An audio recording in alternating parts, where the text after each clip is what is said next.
Assalamualaikum warahmatullahi wabarakatuh. Perkenalkan kami dari kelompok B, kelas AKM 2. Jadi di sini kami akan mempresentasikan mengenai laporan arus kas. Perkenalkan, nama saya Fenia Ludita Jati dengan NPM akhir 308. Perkenalkan, nama saya Rahatsir Ratnamawati, NPM akhir 038. Perkenalkan, nama saya Aulia Sidi Harolin dengan NPM akhir 076. Perkenalkan, nama saya Karahmawati dengan NPM 145. Perkenalkan, saya Niken Widiawati dengan NPM akhir 171. Saya Tegar Maulana dengan NPM akhir 191. Perkenalkan, nama saya Indira Francisca Anita Sefrina dengan NPM 240 130 103 47. Nama saya Muhammad Aradeka Mustafa dengan NPM akhir 398. Yang pertama, ada statement of cash flow. Jadi statement of cash flow itu adalah laporan yang menunjukkan dari mana diperoleh dan untuk apa kas itu akan digunakan dalam satu periode. Statement of cash flow itu dibagi menjadi 3 aktivitas utama. Yang pertama ada operating activities, yaitu arus kas dari kegiatan utama perusahaan. Kemudian ada yang kedua investing activities, yaitu pembelian atau penjualan aset jangka panjang dan investasi. Kemudian yang ketiga ada financing activities, yaitu aktivitas terkait pendanaan. Yang selanjutnya ada cash and cash equivalent yang merupakan kas dan investasi sangat liquid dengan jatuh tempo kurang sama dengan 3 bulan. Dan beresiko perusahaan itu sangat kecil. Contohnya seperti kas di bank, deposito kurang dari 3 bulan, dan treasury bills, commercial paper, dan money market bond. Cash and cash equivalent itu menjadi dasar penentuan kenaikan atau penurunan kas dalam laporan arus kas. Oke, selanjutnya saya akan membahas tentang format laporan arus kas. Nah, laporan arus kas sendiri yaitu laporan keuangan yang menunjukkan dari mana uang kas perusahaan itu diperoleh dan untuk apa uang itu digunakan dalam satu periode. Nah, di dalam format umum laporan arus kas itu terdiri dari 3 aktivitas utama. Yang pertama ada aktivitas operasi, yang dimana merupakan kegiatan utama perusahaan dalam menghasilkan laba. Contohnya penerimaan kas dari penjualan, pembayaran gaji karyawan, pembayaran listrik, sewa, dan lain sebagainya. Nah, biasanya itu dimulai dengan laba bersih. Lalu dilakukan penyesuaian agar sesuai dengan kas, misalnya penyusutan, perubahan piutang, ataupun persediaan. Oke, yang kedua aktivitas investasi, yang dimana transaksi ini tuh berkaitan dengan pembelian dan penjualan aset jangka panjang. Nah, di dalam aktivitas investasi itu ada 2 kategori, ada kas masuk dan kas keluar.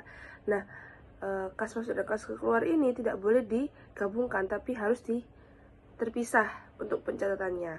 Nah, untuk kas masuk itu contohnya seperti penjualan tanah, gedung, terus penjualan mesin, penjualan investasi. Sedangkan kas keluar itu seperti pembelian tanah, pembelian kendaraan, pembelian mesin, dan lain sebagainya. Jadi kalau kas masuk itu penjualan, kalau kas keluar itu pembelian. Lalu yang ketiga ada aktivitas pendanaan, yang dimana kegiatan yang berhubungan dengan sumber dana perusahaan dan pengembalian dana kepada pemilik atau kreditur. Jadi aktivitas pendanaan itu terkait modal dan utang. Nah, pendanaan ini juga ada kas masuk dan kas keluarnya. Contohnya untuk kas masuk pinjaman bank, terbit saham, terbit obligasi. Lalu untuk kas keluarnya yaitu ada pelunasan utang, pembayaran dividen, dan pembelian kembali saham. Jadi, format umum laporan arus kas, urutan laporan arus kas itu yang pertama ada aktivitas operasi, aktivitas investasi, aktivitas pendanaan, lalu ada kenaikan dan penurunan kas, kas awal periode dan kas akhir periode seperti tabel yang ada di sebelah kanan ini.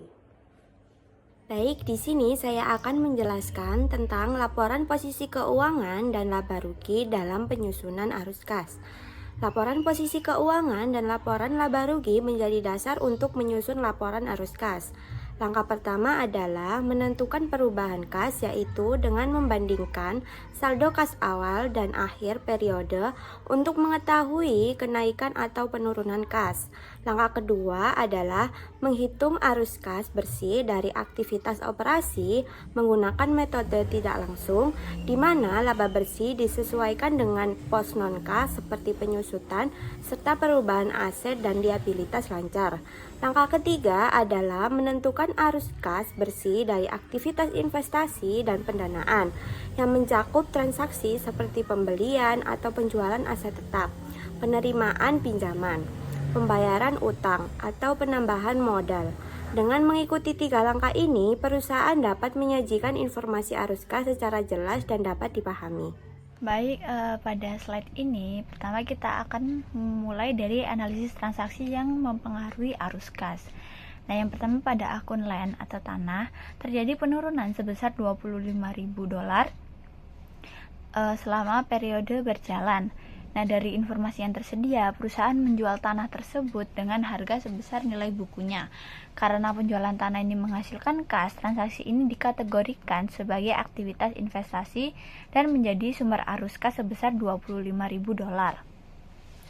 Nah, selanjutnya pada akun equipment, analisis menunjukkan bahwa saldo awal sebesar $68.000, kemudian perusahaan membeli peralatan senilai $166.000 sehingga totalnya menjadi $234.000. Nah, perusahaan kemudian menjual peralatan seharga $41.000 dan saldo akhirnya adalah $193.000. Nah, pembelian peralatan senilai $166.000 ini merupakan arus kas keluar dari aktivitas investasi, sedangkan penjualan peralatan seharga 34.000 ini menjadi arus kas masuk dari aktivitas investasi. Selanjutnya pada akun bonds payable. Nah, di sini terjadi penurunan sebesar $40.000. Informasi tambahan menunjukkan bahwa perusahaan melunasi obligasi tersebut pada nilai bukunya. Nah, karena pelunasan obligasi menggunakan kas, ini termasuk dari aktivitas pendanaan dan menghasilkan arus kas keluar sebesar $40.000. Nah, pada akun yang ketiga ada akun share capital ordinary, yaitu terjadi peningkatan sebesar $160.000. Perusahaan menerbitkan saham biasa sebesar nominalnya yaitu $160.000, sehingga transaksi ini menjadi arus kas masuk dari aktivitas pendanaan. Dan yang terakhir pada akun retained earning terjadi perubahan sebesar $70.000. Dari $136.000 menjadi $206.000. Nah, perubahan ini berasal dari laba bersih sebesar $125.000 yang dikurangi pembayaran dividen sebesar $55.000 yang merupakan aktivitas pendanaan. Nah, pada gambar berikut yaitu terdapat laporan arus kas lengkap yang merangkum seluruh transaksi dari aktivitas operasi, aktivitas investasi, dan aktivitas pendanaan. Laporan ini menunjukkan bagaimana perusahaan menghitung perubahan kas selama tahun berjalan. Nah, ada pun poin penting dalam penyusunan laporan arus kas, yaitu yang pertama, penyusunan laporan arus kas harus mengacu pada laporan posisi keuangan komparatif sebagai sumber utama, kemudian dilengkapi dengan analisis akun-akun tertentu. Nah, yang kedua yaitu perubahan pada akun retained earning harus dijelaskan secara rinci. Nah, tanpa penjelasan, angka yang berubah tidak bermakna karena bisa berasal dari laba bersih, dividen, atau bahkan koreksi dari periode sebelumnya. Kemudian yang ketiga, pada laporan arus kas hanya mencatat transaksi yang benar-benar mempengaruhi kas, baik menambah maupun mengurangi kas dari perusahaan. Nah, yang keempat ada yang terakhir yaitu beberapa beban non-kas seperti depresiasi, amortisasi, dan write-down tidak mempengaruhi kas secara langsung. Namun, karena beban ini mempengaruhi laba bersih, maka nilainya perlu disesuaikan kembali ketika menghitung arus kas dari aktivitas operasi. Baik, di sini saya akan menjelaskan mengenai indirect method additional adjustment. Nah, jadi demi konsistensi dan keterbandingan serta karena metode ini merupakan metode yang paling banyak digunakan dalam praktik, Sehingga pada ilustrasi konsultan pajak digunakan metode tidak langsung. Nah, dengan metode ini, arus kas bersih dari aktivitas operasi ditentukan dengan cara menambahkan kembali atau mengurangkan dari laba bersih berbagai pos yang tidak mempengaruhi arus kas. Nah, sehingga pada bagian menunjukkan additions, yaitu penyesuaian ditambahkan kembali ke laba bersih. Contohnya seperti beban depresiasi, amortisasi, kerugian penjualan aset, serta perubahan akun aset dan liabilitas lancar yang menyebabkan peningkatan kas atau tidak mempengaruhi kas. Nah, sementara itu pada bagian kanan menunjukkan deductions, yaitu pos-pos yang dikurangkan dari laba bersih, misalnya amortisasi bond premium, keuntungan penjualan aset, pendapatan investasi metode ekuitas, serta perubahan akun aset dan liabilitas lancar yang menyebabkan penurunan kas atau menghasilkan laba non-kas.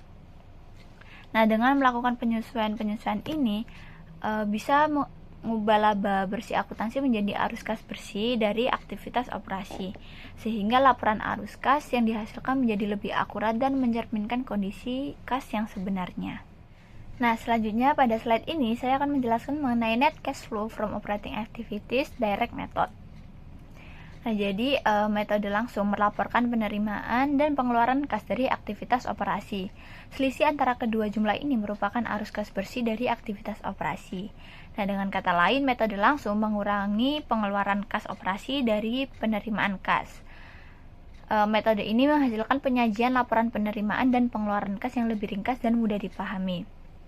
Kas bersih yang disediakan oleh aktivitas operasi setara dengan laba bersih berbasis kas. Nah, sedangkan kas bersih yang digunakan berdasarkan aktivitas operasi setara dengan rugi bersih berbasis kas. IASB mendorong penggunaan metode langsung namun tetap mengizinkan penggunaan metode tidak langsung. Jika perusahaan menggunakan metode langsung, maka perusahaan diwajibkan untuk menyediakan rekonsiliasi dalam jadwal yang terpisah, yaitu rekonsiliasi dari laba bersih ke arus kas bersih dari aktivitas operasi. Dengan demikian, meskipun penggunaan metode langsung, perusahaan tetap menyajikan informasi rekonsiliasi seperti metode tidak langsung. Pada metode langsung, laporan arus kas menampilkan arus kas operasi berdasarkan kelompok utama penerimaan kas, seperti dari pelanggan, bunga, dan dividen. Nah, dan kelompok pengeluaran kas seperti pembayaran kepada pemasok, karyawan, kreditor untuk bunga, serta pembayaran pajak. Nah, perusahaan menghitung arus kas bersih dari aktivitas operasi dengan menyesuaikan setiap item dalam laporan laba rugi basis akrual ke dalam basis kas, lalu merangkum seluruhnya ke dalam kelompok utama penerimaan dan pembayaran kas. Nah, di sini terdapat gambar yang menunjukkan alur perhitungan arus kas dari aktivitas operasi menggunakan metode langsung. Nah, pada sisi kiri terdapat cash receive, yaitu penerimaan kas, seperti kas dari penjualan barang dan jasa, serta kas dari bunga dan dividen. Nah, kemudian di sisi kanan terdapat cash payment atau pengeluaran kas, seperti pembayaran kepada pemasok, karyawan, pembayaran untuk biaya operasi, bunga, dan pajak. Penerimaan kas dikurangi pengeluaran kas, sehingga menghasilkan net cash provide by operating activities, yaitu arus kas bersih dari aktivitas operasi. Baik, selanjutnya saya akan menjelaskan mengenai pembayaran kas untuk beban operasional. Jadi, pada slide ini kita akan membahas bagaimana cara menghitung pembayaran kas yang sebenarnya untuk beban operasional. Karena jumlah beban yang dilaporkan di laporan laba rugi itu belum tentu sama dengan kas yang dibayarkan. Nah, dalam contoh ini tuh perusahaan Drogba melaporkan beban operasional sebesar 160.000 di income statement. Namun, untuk mengetahui berapa kas yang benar-benar dibayarkan, kita harus menyesuaikan angka tersebut dengan perubahan akun terkait, yaitu yang pertama, prepaid expense atau beban dibayar di muka, dan yang kedua, accrued expense atau expense payable, yaitu beban yang masih harus dibayar. Nah, diketahui prepaid expense meningkat 8.000 dan accrued expense payable meningkat 20.000. Nah, makna dari perubahan akun prepaid expense meningkat 8.000 itu artinya perusahaan itu membayar lebih banyak kas di muka. Jadi jumlah tersebut itu ditambahkan ke beban operasional. Sedangkan accrued payable naik 20.000 itu artinya perusahaan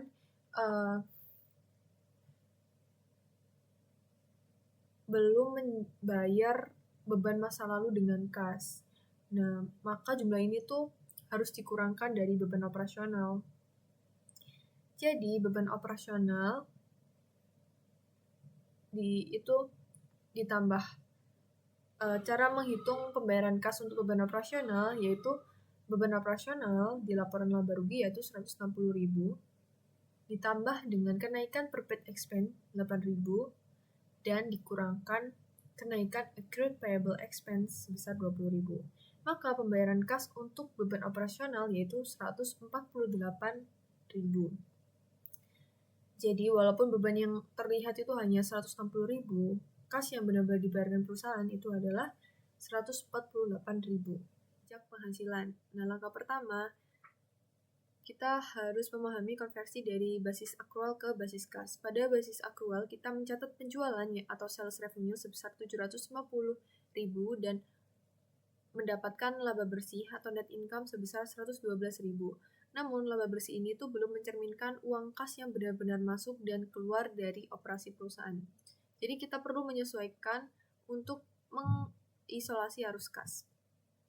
Setelah semua penyesuaian yang disorot dalam kolom adjustment seperti penambahan atau kenaikan utang atau pengurangan untuk kenaikan piutang, kita sampai pada hasil di kolom basis kas atau cash basis. Pada akhirnya, kas bersih yang disediakan oleh aktivitas operasi atau net cash profit by operating activities sebesar 19.000. Jadi pada ilustrasi 23.26 Statement of Cash Flow Partial ini tuh lebih detail dengan metode langsung laporan arus kas dari Brongha SA. Jadi setelah kita menghitung komponen basis kas, kita menyajikan laporan arus kas menggunakan metode langsung. Nah, metode ini menyajikan penerimaan kas dan pembayaran kas bruto utama, memberikan gambaran yang jelas kepada pengguna laporan tentang sumber penggunaan kas dan operasi. Pada penerimaan kas, kita hanya mencantumkan kas diterima dari pelanggan, yaitu sebesar 765.000. Pada pembayaran kas, kita mencantumkan kas yang dibayarkan yaitu kepada pemasok sebesar 550.000, lalu untuk beban operasi yaitu 148.000, yaitu untuk pajak penghasilan yaitu 48.000. Nah, jika kita menjumlahkan semuanya, maka kas bersih yang disediakan oleh aktivitas operasi sebesar 19.000. Nah, yang ketiga, kita merekonsiliasi atau menghubungkan akrual dan kas. Kita bisa lihat pada ilustrasi 23.27, yaitu reconciliation of net income to net cash profit by operating activities. Meskipun metode langsung menyajikan informasi yang lebih berguna tentang arus kas, standar akuntansi mewajibkan perusahaan untuk menggunakannya untuk juga menyajikan rekonsiliasi.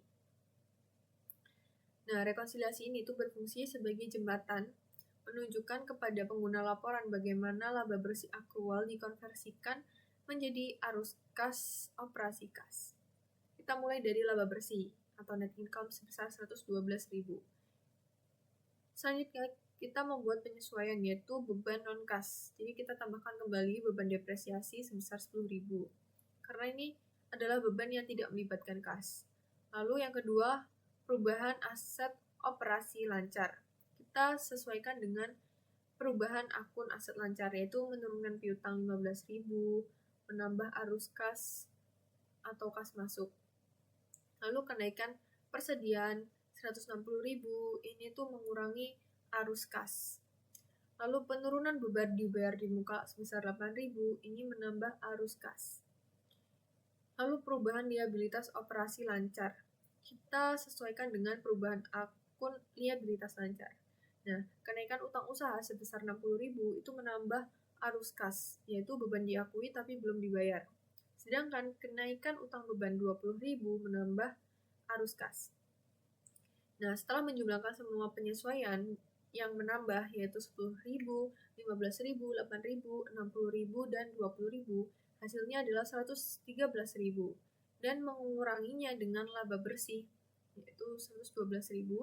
Kemudian dikurangi kenaikan persediaan 160.000 dan penyesuaian pajak 93.000.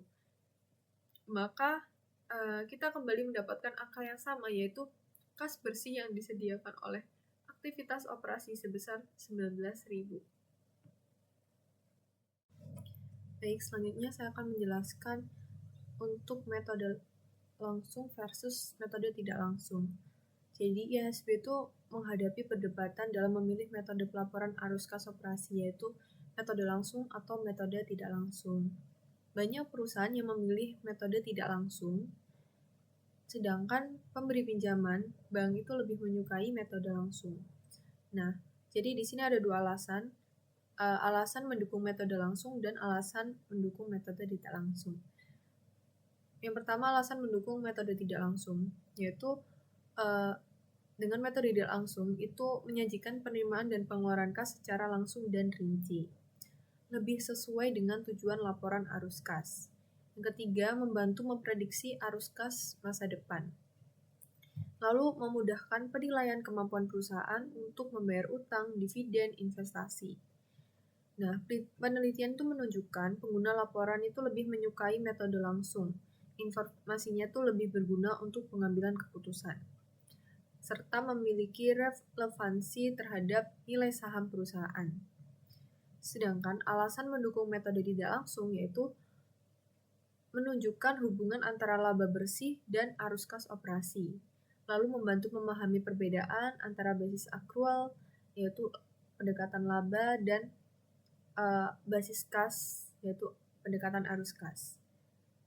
Selanjutnya, lebih mudah dan lebih murah dalam disusunnya. Lalu, risiko kesalahan pencatatan itu lebih kecil, serta memberikan ukuran kinerja yang dapat dibandingkan dengan laba bersih. Nah, keputusan akhir IHSB dan FASB yaitu awalnya diusulkan hanya metode langsung yang diizinkan. Lalu, karena banyak penolakan dari perusahaan, maka keputusan akhirnya metode langsung dan metode tidak langsung tetap boleh digunakan. Baik, selanjutnya adalah masalah khusus dalam laporan arus kas. Secara garis besar itu ada 5 area utama yang sering menjadi sumber kesulitan dalam membutuhkan penyesuaian saat menyusun atau menganalisis laporan arus kas. Yang pertama yaitu penyesuaian terhadap laba bersih. Nah, ini tuh adalah langkah penting dan fundamental dalam metode tidak langsung, di mana kita tuh menyesuaikan laba bersih akrual menjadi arus kas. Yang kedua, piutang usaha bersih, yaitu perubahan dalam piutang menunjukkan seberapa banyak penjualan yang belum tertagih dan secara langsung memengaruhi kas dari operasi. Yang ketiga, perubahan modal kerja lainnya, yaitu selain piutang, perubahan di akun aset dan liabilitas lancar juga harus dipertimbangkan. Yang keempat, laba rugi bersih. Laba bersih itu sendiri adalah titik awal, tetapi kita harus memastikan kita memisahkan dari pos-pos non-kas. Yang kelima, pengungkapan tambahan, yaitu beberapa transaksi non-kas yang signifikan seperti pertukaran aset juga harus diungkapkan secara terpisah. Lalu kita akan membahas mengenai penyesuaian terhadap laba bersih, yaitu yang pertama ada penyusutan dan amortisasi atau depreciation and amortization. Ini adalah beban yang paling umum. Nah, penyusutan ini adalah penurunan nilai aset fisik seperti mesin, kendaraan, dan lain-lain. Sementara amortisasi adalah penurunan nilai aset tidak berwujud seperti hak paten. Keduanya ini mengurangi laba, tetapi kas untuk aset tersebut sudah dikeluarkan di masa lalu, yaitu saat pembelian. Oleh karena itu, kita menambahkannya kembali ke laba bersih. Selanjutnya yaitu biaya manfaat pasca pensiun, post-retirement benefit cost, yaitu perusahaan itu harus mengakui kewajiban ini tuh secara akrual meskipun pembayaran kasnya mungkin baru terjadi jauh di masa depan. Bagian yang diakui sebagai beban tahun ini tetapi belum dibayar harus ditambahkan kembali. Lalu perubahan pajak penghasilan tangguhan.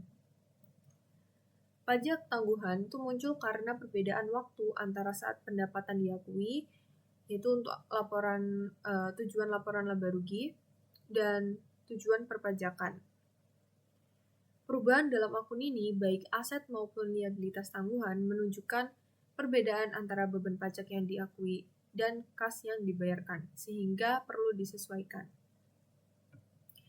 Selanjutnya, metode akuntansi ekuitas, equity method accounting, yaitu ketika perusahaan memiliki investasi signifikan di perusahaan lain dan menggunakan metode ekuitas. Bagian dari laba investor yang diakui di laba rugi belum tentu diterima dalam bentuk dividen kas. Oleh karena itu, kita perlu mengurangi bagian laba yang diakui jika kasnya belum diterima. Selanjutnya, yaitu kerugian dan keuntungan. Ketika misalnya perusahaan menjual aset tetap, keuntungan atau kerugian dari penjualan tersebut ada di laba bersih.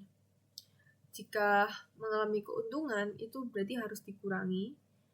Jika mengalami kerugian, maka harus ditambahkan kembali.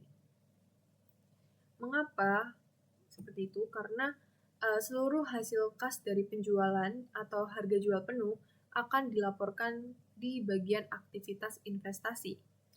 Penyesuaian ini bertujuan untuk menghilangkan efek laba rugi yang salah tempat dari aktivitas operasi.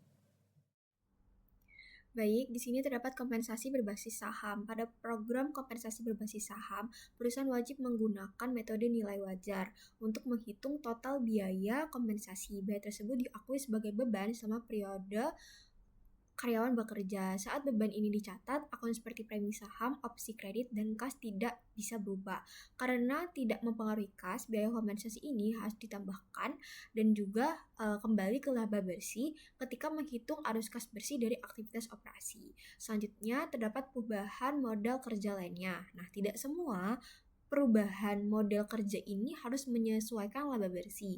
Ada perubahan yang dapat mempengaruhi kas tetapi tidak mengurangi laba karena berasal dari aktivitas investasi atau pembiayaan jangka pendek seperti pembelian investasi ekuitas jangka pendek dan non-perdagangan. Selanjutnya terdapat kerugian bersih. Jika perusahaan ini melaporkan rugi bersih alih-alih laba bersih, perusahaan harus menyesuaikan rugi bersih tersebut dengan pos-pos yang tidak menghasilkan arus kas masuk ataupun keluar.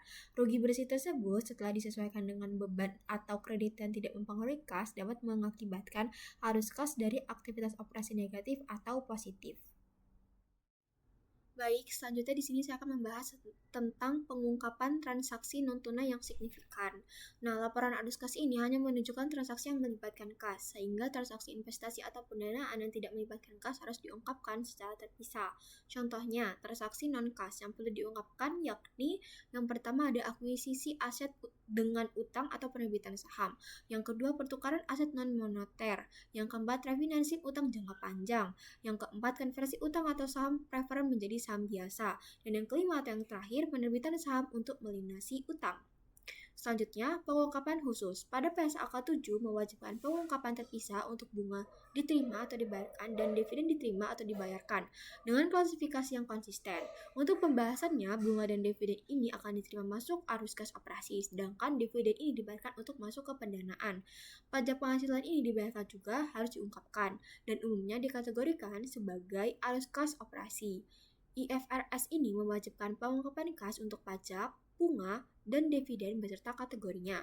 Selanjutnya, ada COROA. Nah, baik laba akuntansi maupun arus kas operasi mempunyai kelemahan. Laba bisa dimanipulasi lewat asumsi akuntansi dan utang, sementara arus kas tidak mengikuti prinsip akrual. Oleh karena itu, diperkenalkanlah metrik baru yang dikenal COROA atau Cash Operating Return of Asset. COROA mengukur imbal hasil kas murni atas aset yang digunakan perusahaan. Rumusnya terdapat mulai dari arus kas operasi, ditambahkan kembali pajak kas dan bunga kas untuk mendapatkan kas operasi murni, lalu dibagi dengan total aset ditambah akumulasi penyusutan yang mencerminkan semua aset yang masih digunakan untuk menghasilkan kas. Intinya, COROA ini menunjukkan seberapa baik manajemen menghasilkan kas nyata dari setiap dolar aset dan dianggap lebih akurat daripada ROA. Baik, di sini selanjutnya saya akan membahas tentang penggunaan lembar kerja. Nah, bisa dilihat pada ilustrasi gambar di atas tentang format lembar kerja penyusunan laporan arus kas. Perusahaan ini sering menggunakan lembar kerja untuk menyusun dan mengklasifikasikan data yang akan muncul pada laporan arus kas. Nah, lembar kerja ini hanyalah alat bantu dalam penyusunan pernyataannya. Penggunaannya dapat bersifat opsional. Nah, yang pertama ada bagian laporan posisi keuangan. Catat akun debit dan kredit secara terpisah, lalu isilah saldo awal sampai akhir, lalu memasukkan transaksi penyebab perubahan sebagai item rekonsiliasi, lalu setiap akun itu harus seimbang. Saldo awal ditambah rekonsiliasi sama dengan saldo akhir. Yang kedua ada bagian aktivitas operasi, investasi, dan pendanaan. Catat arus kas masuk sebagai debit dan arus kas keluar sebagai kredit. Contohnya seperti penjualan aset, itu kita masukkan ke debit dengan arus kas masuk investasi. Nah, lalu pembelian aset ini kita kreditkan karena arus kas keluar investasi.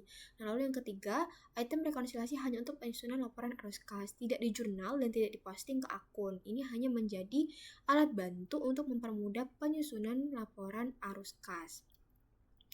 Nah, selanjutnya saya membahas tentang persiapan lembar kerja. Penyusunan lembar kerja ini dapat melibatkan langkah-langkah berikut. Nah, sebelumnya bisa dilihat di gambar di atas, laporan perbandingan posisi keuangan Satelit Ltd dengan laporan laba rugi dan laba ditahan dari Satelit Ltd. Nah, untuk penyusunan lembar kerja ini, yang pertama, langkah pertamanya memasukkan akun laporan posisi keuangan dan saldo awal dan akhir di bagian akun laporan posisi keuangan. Langkah kedua, memasukkan data yang menjelaskan perubahan dalam akun laporan posisi keuangan selain kas dan pengaruhnya terhadap laporan arus kas di kolom rekonsiliasi lembar kerja. Lalu langkah ketiga, memasukkan kenaikan atau penurunan kas pada baris kas dan di bagian bawah lembar kerja. Entry ini akan memastikan total kolom rekonsiliasi udah sesuai. Selanjutnya, di sini analisis transaksi. Bisa dilihat pada ilustrasi atau gambar tersebut tentang lembar kerja lengkap untuk penyusunan laporan arus kas Satelit Ltd. Nah, pembahasan berikut ini menjelaskan tentang penyesuaian individual yang muncul pada lembar kerja ilustrasi atau gambar di atas. Karena kas itu menjadi dasar analisis, maka Satelit ini atau PT tersebut ini merekonsiliasi akun kas terakhir. Karena pendapatan merupakan pos pertama yang muncul dalam laporan arus kas, maka pendapatan ditangani terlebih dahulu. Setelah perusahaan memastikan bahwa selisih antara saldo awal dan akhir sesuai dengan kolom lembar kerja setelah diperhitungkan, maka perusahaan dapat menjumlahkan kolom-kolom transaksi rekonsiliasi dan saldonya akan seimbang. Satelit ini dapat menyusun laporan arus kas sepenuhnya dari pos-pos dan jumlah yang muncul di bagian bawah lembar kerja pada kolom pengaruh laporan arus kas.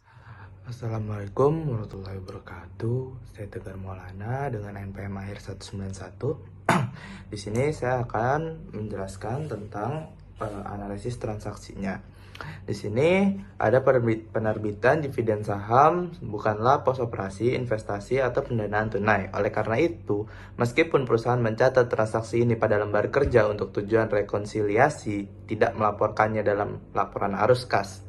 Jadi tetap ditulis laba ditahan itu sebesar 15.000, 6.000, dan 117.000.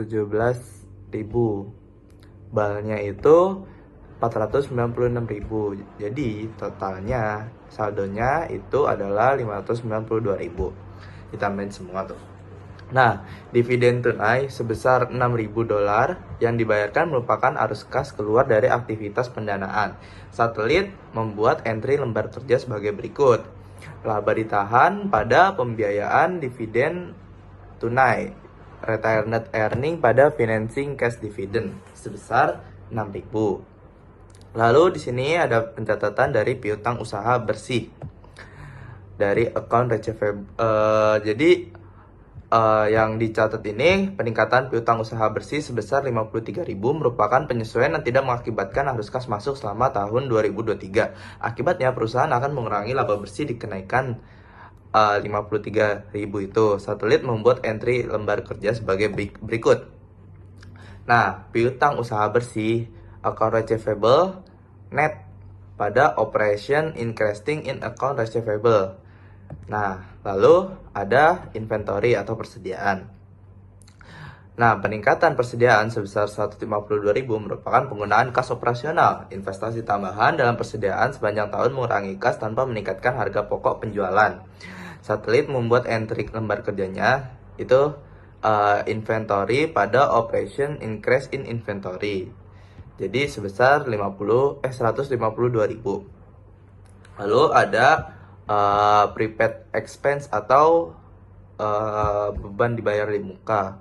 Jadi penurunan beban dibayar di muka sebesar $500 merupakan beban dalam laporan laba rugi yang tidak mengalami arus kas keluar pada periode berjalan. Satelit harus menambahkan jumlah tersebut ke dalam laba bersih melalui entry berikut. Jadi, operation decrease in prepaid expense sebesar 500 pada prepaid expense.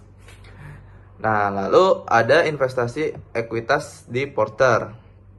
Nah, investasi satelit ke saham Porter.co meningkatkan sebesar $3.500. Jumlah ini mencerminkan sebagai satelit dari IA bersih diperoleh dari Porter Invest Equities-nya selama tahun berjalan. Meskipun pendapatan satelit dan karenanya laba bersihnya meningkat $3.500 dengan mencatat sebagai satelit dari laba bersih Porter.co tidak ada kas dividen yang diberikan. Satelit membuat entry lembar kerja sebagai berikut.